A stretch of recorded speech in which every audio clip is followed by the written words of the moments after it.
चलो, कल तक की कहानी सारी की सारी याद है, चलेगा। ऑक्सीजन का ट्रांसपोर्ट किस किस तरीके से होता है? 2 तरीके से। एक तो हीमोग्लोबिन के साथ बाउंड होकर के ऑक्सी हीमोग्लोबिन के फॉर्म में कितना परसेंट? 97%। दूसरा प्लाज्मा में डिसॉल्व फॉर्म में कितना परसेंट? 3%। ठीक है। कार्बन डाइऑक्साइड का ट्रांसपोर्ट कितने तरीके से होता है? 2 या 3? 3 तरीके से। पहला वाला हीमोग्लोबिन के साथ जुड़ करके क्या बनाता है? Carb amino haemoglobin. Carb amino haemoglobin के फॉर्म में कितना percent? 20 to 25%। More accurately 20 to 23 होता है, ठीक है, 22 या 23%। अगला दूसरा फॉर्म क्या होता है? डिसॉल्व्ड इन प्लाज्मा कितना परसेंट? 5 to 7%। ठीक है। तीसरा वाला वो बाइकार्बोनेट के फॉर्म में, बाइकार्बोनेट आयन के फॉर्म में कितना परसेंट? 70%। बाइकार्बोनेट वाला एक बार थोड़ा सा दोबारा देख लो। हाँ, थोड़ा एक क्लोराइड शिफ्ट समझा रही हूँ वापस से, बस बाकी पढ़ लिए हमने ऑलरेडी। क्लोराइड शिफ्ट क्या होता है बताओ?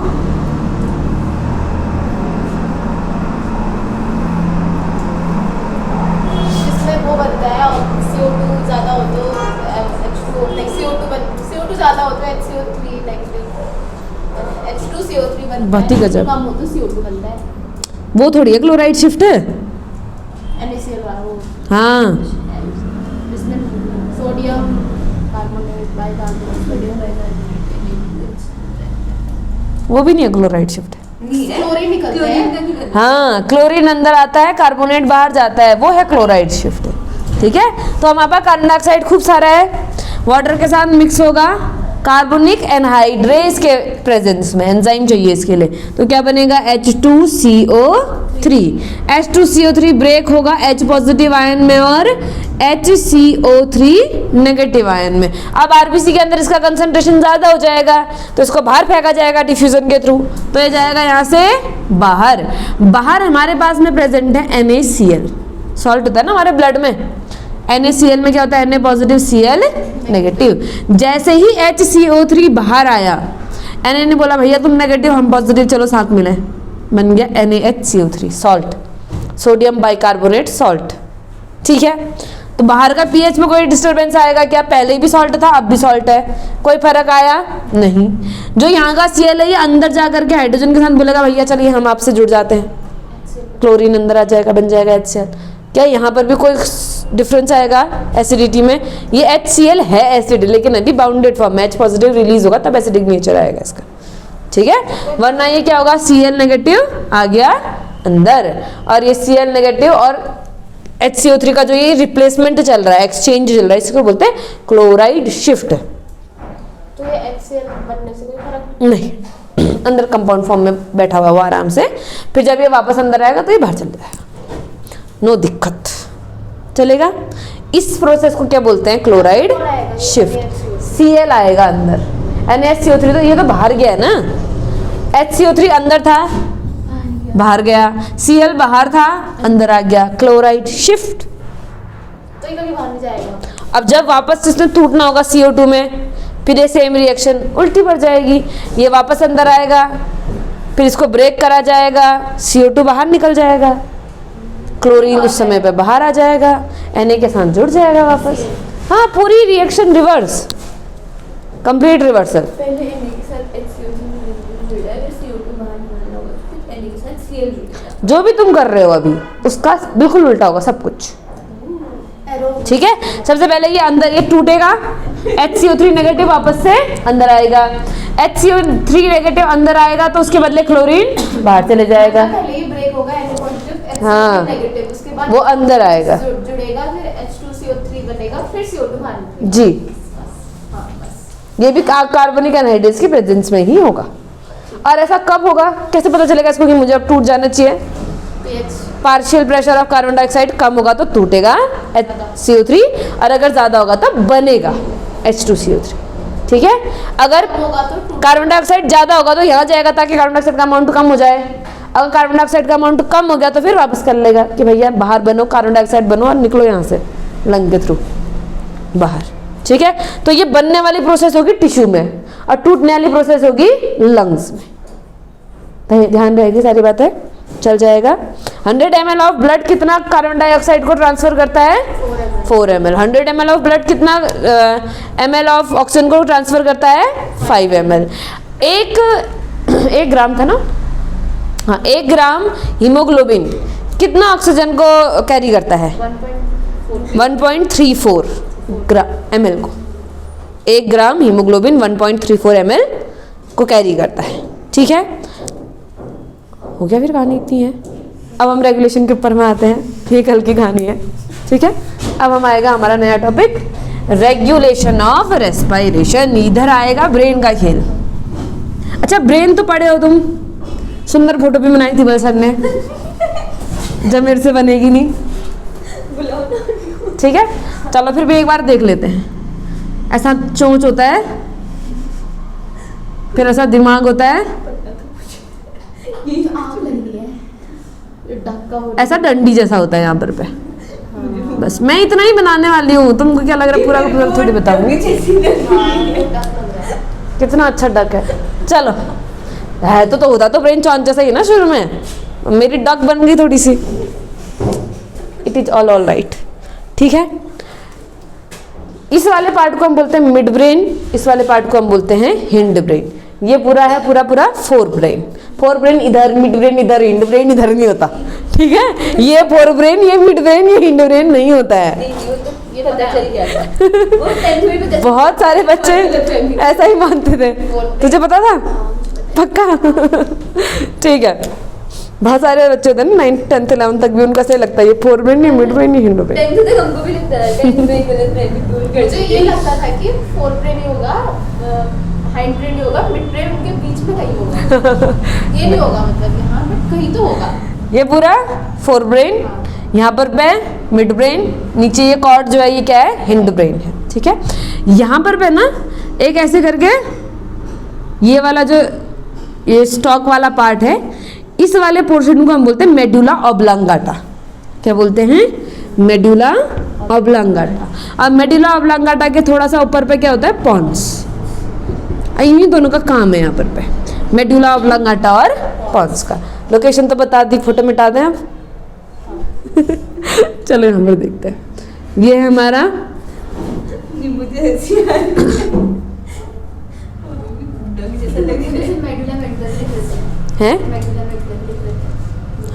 हाँ कोई बात नहीं, चलेगा।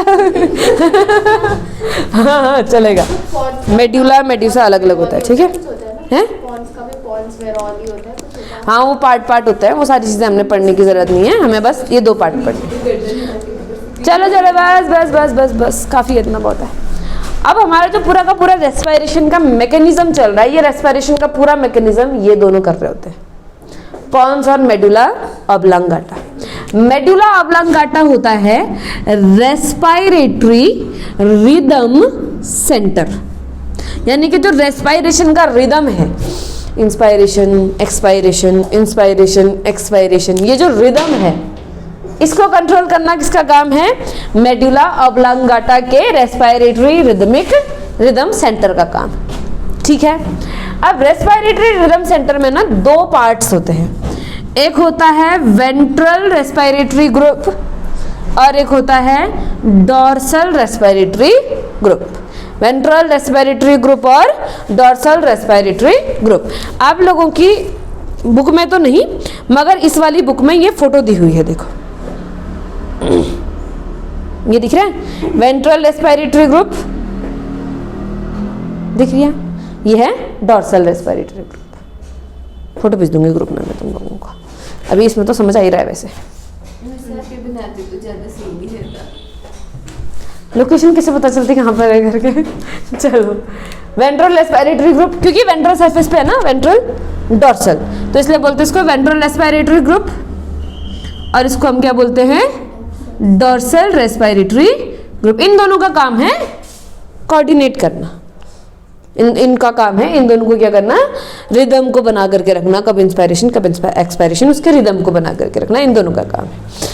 अब ये जो दोनों सेंटर है ना, ये कुछ कुछ चीज़ों को कंट्रोल करते हैं। किस किस को कंट्रोल करते हैं देखना। ये जो डॉर्सल रिदमिक ग्रुप है, तुम्हारी बुक में इन दोनों का नाम नहीं लिखा हुआ है, ठीक है, समझ लो कोई बात नहीं। जो ये डॉर्सल रिदमिक ग्रुप है, ये 2 टाइप की 2 मसल्स को कंट्रोल करता है। एक तो ये कंट्रोल करता है डायाफ्राम को, और दूसरा कंट्रोल करता है ICM को, एक्सटर्नल इंटरकोस्टल मसल, EICM को, ठीक है, डायफ्राम को और EICM को। डायफ्राम और EICM कहाँ इन्वॉल्व थे, कौन से में इन्वॉल्व थे, इंस्पायरेशन में या एक्सपायरेशन में? दोनों मेरे नॉर्मल वाले में है। काम करेंगे, कॉन्ट्रैक्ट करेंगे तो इंस्पायरेशन, नहीं करेंगे तो एक्सपायरेशन। कैसे बोलोगे इंस्पायरेशन में थे करके? हम ये बोल सकते हैं कि कॉन्ट्रैक्ट करते हैं इंस्पायरेशन के टाइम पर पे, ठीक है। तो डायफ्राम और EICM कॉन्ट्रैक्ट करेंगे तो क्या होगा, इंस्पायरेशन, और कॉन्ट्रैक्ट नहीं करेंगे तो क्या होगा, एक्सपायरेशन। रिलैक्स करने पर नहीं होगा, मतलब नॉर्मल रह जाएंगे तो एक्सपायरेशन, उससे और ज़्यादा फैलेंगे नहीं, सिर्फ कॉन्ट्रैक्ट नॉर्मल, कॉन्ट्रैक्ट नॉर्मल, ठीक है। ये जो इसका काम है, इसका क्या काम है फिर? ये करता है 3 चीज़ों को कंट्रोल। एक तो ये कंट्रोल करता है डायफ्राम को, दूसरा ये कंट्रोल करता है इंटरनल इंटरकोस्टल मसल्स को, और तीसरा ये कंट्रोल करता है एब्डोमिनल मसल्स को। अभी फोर्सफुल एक्सपायरेशन किया था, कौन सी मसल्स काम आई थी, एब्डोमिनल मसल्स। यानी कि ये तीनों के तीनों कब काम करते हैं, फोर्सफुल रेस्पायरेशन में, और ये दोनों कब काम करते हैं, नॉर्मल रेस्पायरेशन में। या फिर मैं बोलूँ कॉन्ट्रैक्ट कब करते हैं, अगर मैंने ये बोल दिया तो हम बोलेंगे फोर्सफुल रेस्पायरेशन में ये कॉन्ट्रैक्ट करते हैं, और फोर्स नॉर्मल रेस्पायरेशन में ये दोनों कॉन्ट्रैक्ट करते हैं, और नॉर्मल एक्सपायरेशन में कुछ नहीं करते, रिलैक्स रहते, ठीक है। अब एक छोटा सा सवाल है, किसी वजह से अगर मेरा रिदमिक सेंटर डिस्ट्रॉय हो जाए, डिस्ट्रॉय खत्म, तबाह, ठीक है, तो क्या मैं रेस्पिरेशन कर पाऊंगी कि नहीं कर पाऊंगी? तो क्या मैं जी पाऊंगी कि मर जाऊंगी? मैं तो जी रही हूँ, एग्जाम्पल दे रही हूँ बस। कितना खुश हो गई है। चलो दूसरा क्वेश्चन, अगर किसी एक्सीडेंट में मेरा VRG डिस्ट्रॉय हो जाए, वेंट्रल रेस्पिरेटरी ग्रुप डिस्ट्रॉय हो जाए, तो क्या मैं रेस्पिरेशन कर पाऊंगी कि नहीं कर पाऊंगी? कर पाऊंगी। तो क्या मैं जी पाऊंगी कि मर जाऊंगी? जी पाऊंगी। यानी कि VRG का लेना देना रेस्पिरेशन से नहीं है, फोर्सफुल रेस्पिरेशन से है। अगर VRG डिस्टर्ब हो जाएगा तो फिर ये फोर्सफुल वाला नहीं कर पाएंगे, बाकी सब नॉर्मल चलता रहेगा, ठीक है। अगर DRG डिस्ट्रॉय हो जाए किसी वजह से, तो रेस्पिरेशन हो पाएगा कि नहीं हो पाएगा? नहीं हो पाएगा। क्या जी पाएंगे कि मर जाएंगे? मर जाएंगे, ठीक है। कोई बात नहीं, मैं मर जाऊंगी थोड़ी, पूछा मैंने, मर जाएंगे बोला, कोई भी मर सकते हैं अगर ये डैमेज हो गया तो। एम्स में एक बार क्वेश्चन आया था कभी कि किसी इंसान का एक एक्सीडेंट में DRG डैमेज हो गया है, तो क्या होगा उसके साथ में? ये DRG आया था, VRG आया था, और टिक कर दिया था मर जाएंगे। नहीं मरेंगे, जिंदा रहेंगे। फोर्सफुल नहीं कर पाएंगे, बस नॉर्मल एस्पिरेशन तो हो ही रही है ना। इसका काम, जो नॉर्मल एस्पिरेशन हम कर रहे हैं अभी, जब हम सांस ले रहे हैं, ये इनएक्टिव है, नॉर्मली इनएक्टिव ही रहता है, कुछ काम नहीं करता है नॉर्मली, ये बड़ा रहता है। जब हम फोर्सफुल करने की कोशिश करेंगे तब जाकर के काम करेगा, नहीं तो काम नहीं करेगा। समझ में आई बात? दूसरा अब आ गया पॉन्स। जब सांस इसने लेने तो पॉन्स का क्या काम है फिर भाई? पॉन्स का काम है इसके रिदम को कंट्रोल करना। हमने बोला था इंस्पायरेशन 2 सेकंड, एक्सपायरेशन 3 सेकंड, उसको बड़ा घटा सकता है पॉन्स। इसको बोलते हैं pneumotaxic centre. Pneumotaxic centre, Numa मतलब लंग, पल्मोनरी, न्यूमोटैक्सिक मतलब उसको कंट्रोल करने वाला centre, pneumotaxic centre. PNEUMOTAXIC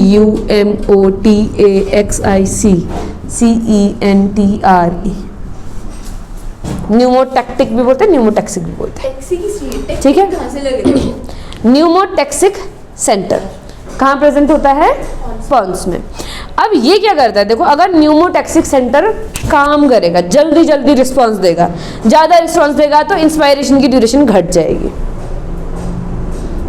inspiration की ड्यूरेशन घटेगी तो एक्सपायरेशन की भी घट जाएगी। ऐसा समझ लो, पॉन्स ने सिग्नल भेजना है, पॉन्स ने स्ट्रॉन्ग सिग्नल भेजा, तो तेज फटाफट सांस ली जाएगी। अब मुझे बताओ, जब हम फटाफट सांस लेंगे तो लंग अच्छे से भरेंगे कि आधे भरेंगे? आधे। तो हम बोलेंगे इनकम्प्लीटली फिल्ड लंग्स। क्या होगा? Lungs incompletely field. और जब मैं धीरे सांस लूंगी तो जो पॉन्स अपना सिग्नल भेज रहा है ना, वो बहुत कम भेज रहा है, पॉन्स जितना स्ट्रॉन्ग सिग्नल भेजेगा उतना छोटा हो जाएगा ड्यूरेशन रेस्पिरेशन का, और पॉन्स जितना डिले सिग्नल भेजेगा, धीमे धीमे सिग्नल भेजेगा, उसका रेस्पिरेशन का जो ड्यूरेशन होगा वो उतना ही क्या हो जाएगा, लंबा हो जाएगा। तो पॉन्स डायरेक्टली तो नहीं इन्वॉल्व हो रहा, मगर क्या कर रहा है, उसके रिदम को कंट्रोल कर रहा है कि रिदम ज़्यादा फास्ट होगा कि रिदम थोड़ा स्लो होगा। रिदमिक सेंटर को कंट्रोल करने का काम है इसका, ठीक है। अब अगेन एक्सीडेंट हो रहा है किसी का, ठीक है, और उसका पॉन्स डैमेज हो जाए तो वो रेस्पिरेशन कर पाएगा, हाँ कि नहीं, हाँ। जी जाएगा कि मर जाएगा, जी जाएगा, मगर रेस्पिरेशन को फास्ट और स्लो नहीं कर पाएगा। इतना ही फर्क पड़ेगा बस, ठीक है। नॉर्मली जिंदा रहेगा, सिर्फ एक ही कंडीशन में नहीं जिंदा रहेगा, जब DRG डैमेज हो जाए किसी वजह से, ये काम ना करे तो तब इसका जो एक्शन है वो डिस्टर्ब होगा, वरना जनरली इसका एक्शन क्या होता रहेगा, चलता रहेगा। चलेगी इतनी कहानी, काम करेगी। अच्छा, ये तो हो गई हमारी बात, हमें पता है पॉन्स ने सिग्नल भेजा मेडुला ऑब्लांगाटा को, DRG को सिग्नल ज़्यादा मिला तो उसने रेस्पिरेशन का रेट बढ़ा दिया, DRG को सिग्नल कम मिला तो उसने रेस्पिरेशन का रेट घटा दिया। मगर पॉन्स को कैसे पता चला कब रेस्पिरेशन का रेट घटाना है कब नहीं घटाना है करके, दोनों के बीच में कनेक्शन होगा कुछ कैसे तो होगा। अब कैसे हम बता देंगे तो आप क्या पॉन्स तो, अरे सिग्नल तो डायरेक्ट भेजेगा वो न्यूरॉन्स के थ्रू, वो नहीं सोचो तुम, उनके बीच का कनेक्शन नहीं।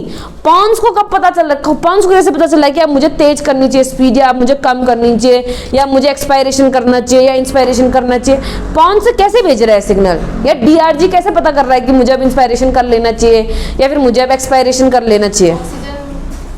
ऑक्सीजन की वजह से, ऑक्सीजन कम होगी तो इंस्पायरेशन करेंगे, ज़्यादा होगी तो एक्सपायरेशन कर देंगे। नहीं, हाँ, CO2 CO2 की वजह से, CO2 कम होगी तो इंस्पायरेशन करेंगे, ज़्यादा होगी तो एक्सपायरेशन, दोनों की वजह से। तू बता रहे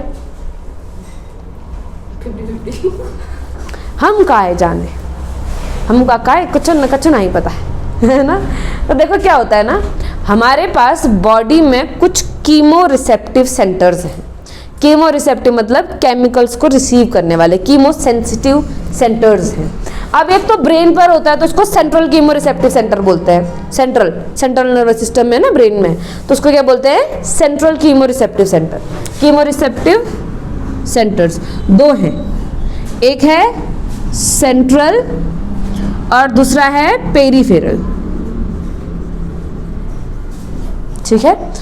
अभी जो है ना, तुम लोगों ने ब्लड सर्कुलेशन आर्टरीज वगैरह नहीं पढ़ी हैं, और इतना डिटेल बहुत टाइम लगेगा तुम्हें जब तुम्हें हर ब्लड वेसल का नाम पता हो। एक ब्लड वेसल का नाम बता रही हूँ, हार्ट से एक ब्लड वेसल ब्रेन को ब्लड लेकर के आती है, उसको क्या बोलते हैं, कैरोटिड आर्टरी। क्या आर्टरी? कैरोटिड, बुक में नाम लिखा है। हार्ट से एक, उसको बताया नहीं कहाँ होती है करके, खाली नाम लिखा है कैरोटिड आर्टरी करके, ठीक है। हार्ट से, क्योंकि तुम्हें पता 40% ऑक्सीजन की रिक्वायरमेंट तो ब्रेन को ही होती है, सबसे ज़्यादा ऑक्सीजन चाहिए ब्रेन को, सबसे ज़्यादा काम इसी ने करना है, तो हार्ट से एक ब्लड वेसल डायरेक्टली ब्रेन को आती है, उस वेसल का नाम क्या है, कैरोटिड आर्टरी। डायरेक्टली मतलब पहले अपर और लोअर वाले में टूटेगी, फिर वहाँ से ब्रेन को आएगी, ठीक है, एक वेसल ब्रेन को आती है, उसको कैरोटिड आर्टरी बोलते हैं। कैरोटिड आर्टरी में एक तो क्या, कैरोटिड ज़्यादा कार्बन डाइऑक्साइड की ब्रेन से आती होगी।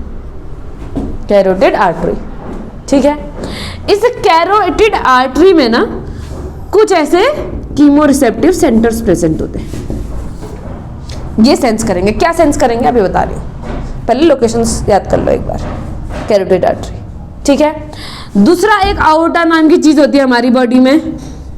आओर्टा क्या करती है बताओ, हार्ट से ब्लड को बॉडी तक लेकर के जाती है, जो मेन आर्टरी होती है उसका नाम क्या है, आओर्टा। तो एक कैरोटिड आर्टरी और दूसरी आओर्टा, इन दोनों के पास में ऐसे chemo receptive chemo sensitive centres present होते हैं। अब पेरिफेरल सेंट्रल नर्वस सिस्टम में तो है नहीं ना ये, तो इसलिए इसको पेरिफेरल कीमो रिसेप्टिव सेंटर बोलते हैं, पेरिफेरल के अंदर आएंगे।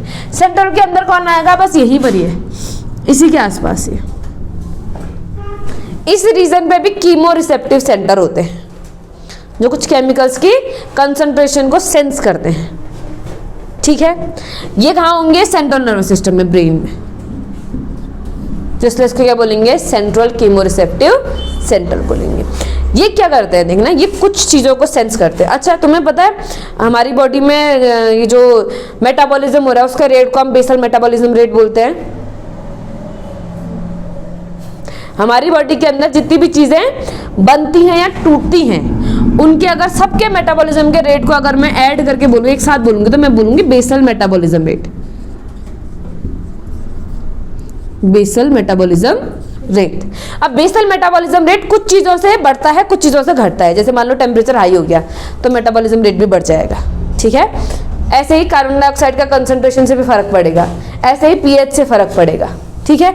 तो जो भी चीज़ें बेसल मेटाबॉलिज्म रेट को इफेक्ट करती है, वो सारी चीज़ें हार्ट और लंग दोनों को इफेक्ट करती है। अभी हम लंग की बात करें, देखो 3-4 चीज़ें हैं। सबसे पहला, अगर कार्बन डाइऑक्साइड का पार्शियल प्रेशर ज़्यादा हो जाए, बहुत ज़्यादा, ये मेजर साइंस कार्बन डाइऑक्साइड को ही करते हैं ये। अगर कार्बन डाइऑक्साइड का पार्शियल प्रेशर क्या हो जाए, ज़्यादा हो जाए, या फिर जो हमारे पास में वो है पीएच है, पीएच की वैल्यू क्या हो जाए, बहुत ही कम हो जाए, यानी कि एसिडिक हो जाए ज़्यादा थोड़ा, ठीक है। तीसरी चीज़ हम क्या पढ़ते थे, पीएच, कार्बन डाइऑक्साइड, और तीसरी चीज़ टेम्परेचर।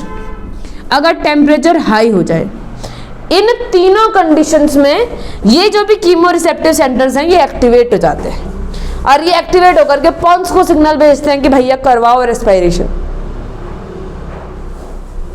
पॉन्स को और डीआरजी को, ठीक है। अगर डीआरजी को सिग्नल आएगा तो डीआरजी नॉर्मल रेस्पिरेशन कराएगा। नॉर्मल रेस्पिरेशन होते होते भी ये चीज़ें ज़्यादा हो रही हैं तो फिर वो डीप रेस्पिरेशन करवा देगा, पॉन्स जल्दी जल्दी सांसें भरवाएगा, या फिर अगर तेज की जरूरत है तो तेज रेस्पिरेशन करवाएगा।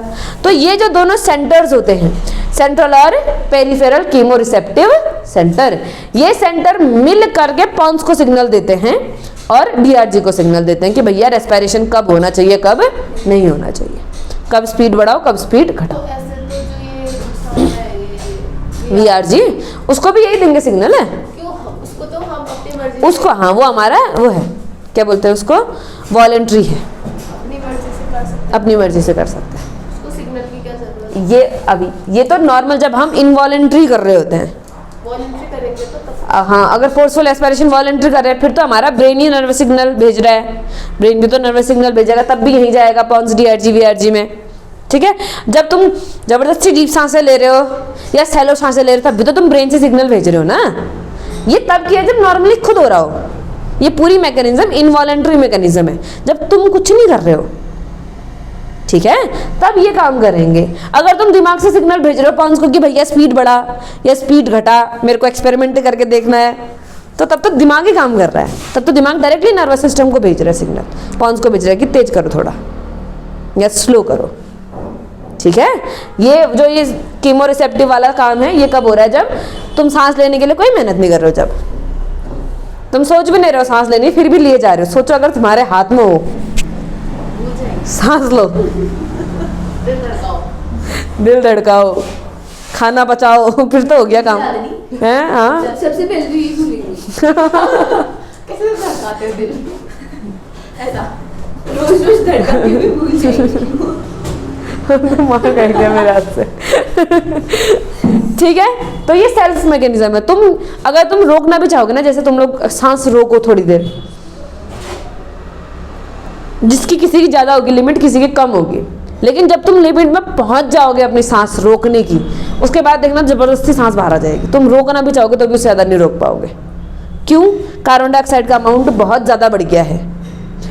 पॉन्स बहुत जोर से सिग्नल दे रहा है, भैया कर दो एक्सपायरेशन, ना जी पाएंगे हम, तब जाकर के डीआरजी बोले ना हो पाएगा, अब तो करना ही पड़ेगा। समझ में आ रहा है? क्यों? क्योंकि कार्बन डाइऑक्साइड का अमाउंट बहुत ही बढ़ गया है। कार्बन डाइऑक्साइड बहुत ज्यादा है, इसका मतलब ऑक्सीजन क्या है, बहुत ही कम, यानी कि ऑक्सीजन कम होने पर भी क्या होगा, रेस्पिरेशन का कंट्रोल। गलत, ऑक्सीजन का कोई रोल नहीं है। तो जैसे कोई कहता है दम घुटने से मर गया, कार्बन डाइऑक्साइड ज्यादा हो गई है। तो आप तो कह रही थी कल कार्बन डाइऑक्साइड हमारी बॉडी को कोई हार्म नहीं करती है। हाँ, हार्म नहीं करती है, लेकिन कार्बन डाइऑक्साइड कंट्रोल कर रही है कि ऑक्सीजन आए भैया अंदर। कार्बन डाइऑक्साइड ज्यादा हो रही है, इसका मतलब क्या? फूड का ब्रेकडाउन ज्यादा हो रहा है। फूड का ब्रेकडाउन ज्यादा हो रहा है, इसका मतलब ऑक्सीजन खत्म हो रही है। ऑक्सीजन डायरेक्टली नहीं बोल रही कि मैं खत्म हो रही हूँ, लेकिन कार्बन डाइऑक्साइड के मुझे बुलवा रही है, बोल मैं खत्म हो रही हूँ, दोबारा दो मुझे अंदर वापस से। कार्बन डाइऑक्साइड डैमेज नहीं कर रहा, पॉइजनस थोड़ी है। कार्बन डाइऑक्साइड बस पॉन्स को बोल रहा है कि भैया सांस लो, सांस लो, सांस लो, सांस लो। अगर तो फिर मरता कैसे इंसान? ऑक्सीजन की कमी होने की वजह से।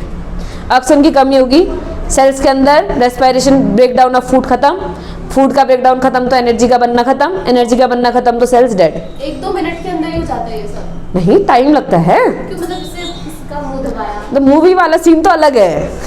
तो मतलब उसमें मतलब दम घुटने से होती है ना। दम घुटने से सबसे पहले तो हमारे मेजर ऑर्गन काम करना बंद करेंगे। सारी सेल्स बहुत जल्दी नहीं मरती, जैसे हार्ट बहुत देर में मरता है ना। सारी सेल्स एक साथ नहीं मर रही है, किसी किसी के पास अपना रिजर्व है थोड़ा बहुत, तो वो तब तक उसको यूज करेगा। लेकिन मेजर ऑर्गन डैमेज हो गए तब तक। ब्रेन को अगर थोड़ी देर के लिए भी ऑक्सीजन की सप्लाई ना मिले तो ब्रेन डैमेज हो जाता है, ब्रेन शट डाउन हो जाता है। तो पहले तो ब्रेन शट डाउन होगा, फिर और भी ज्यादा ऑक्सीजन नहीं मिलते रही तो फिर खत्म, सेल्स धीरे धीरे डेड होने लग जाएंगे ना। लंग ने काम करना बंद कर दिया, ब्रेन काम ही नहीं करा, बोल ही नहीं रहा रेस्पिरेशन कर, तो कहाँ से आएगी अंदर ऑक्सीजन? काम हुआ समाप्त। ऑक्सीजन नुकसान नहीं कर रहा है, बस ऑक्सीजन फोर्स कर रहा है कि भैया कराओ कराओ कराओ, रेस्पिरेशन कराओ, रेस्पिरेशन कराओ। हाँ, कार्बन डाइऑक्साइड, वही वही, सेम टू सेम। ऑक्सीजन का तो मदद है हमारे जिंदगी जीने में, मेन रोल। ठीक है। ऐसे एक बच्चा होता है ना शैतान, जो जाकर के टीचर को बोलता रहता है सर क्लास में आओ, क्लास में। पढ़ना लिखना कुछ नहीं है उसने, बस में बोलना है कि आ जाओ आ जाओ आ जाओ आ जाओ। वही काम है कार्बन डाइऑक्साइड का, होना जाना कुछ नहीं है इससे, हो तो भी दिक्कत नहीं है, ना हो तो भी दिक्कत नहीं है। ठीक है। लेकिन अगर हो गया तो फिर परेशान करते रहेगा कि रेस्पिरेशन कराओ, रेस्पिरेशन कराओ, रेस्पिरेशन कराओ। समझ में आ गया? ये क्या है? Regulation of respiration. Regulation of respiration में ब्रेन के 2 पार्ट रिस्पॉन्सिबल होते हैं, पोन्स और मेडुला ऑब्लांगाटा। 3 सेंटर होते हैं टोटल। ठीक है। 2 मेडुला ऑब्लांगाटा में और एक कहाँ है? पोन्स में। मेडुला ऑब्लांगाटा में एक है डॉर्सल रेस्पिरेटरी ग्रुप जो कंट्रोल करता है डायफ्राम और EICM को, एक्सटर्नल इंटरकोस्टल मसल्स को। दूसरा होता है वेंट्रल रेस्पिरेटरी ग्रुप जो कंट्रोल करता है डायफ्राम, इंटरनल इंटरकोस्टल मसल और एब्डोमिनल मसल्स को। DRG कंट्रोल करता है नॉर्मल रेस्पिरेशन को। VRG कंट्रोल करता है फोर्सफुल रेस्पिरेशन को। इसके इनको कंट्रोल करने के लिए पोन्स है। पोन्स इस सेंटर का, मेडुला ऑब्लांगाटा का स्पीड को क्या करेगा? बढ़ाएगा, घटाएगा। पोन्स को इन्फॉर्मेशन कहाँ से मिलेगी? इससे मिलेगी। ठीक है, कीमोरिसेप्टिव सेंटर से। कीमोरिसेप्टिव सेंटर सेंट्रल भी और पेरिफेरल भी। सेंट्रल वाला ब्रेन में होता है, पेरिफेरल वाला ऑर्टा और कैरोटिड आर्टरी में होता है। ठीक है, चलो।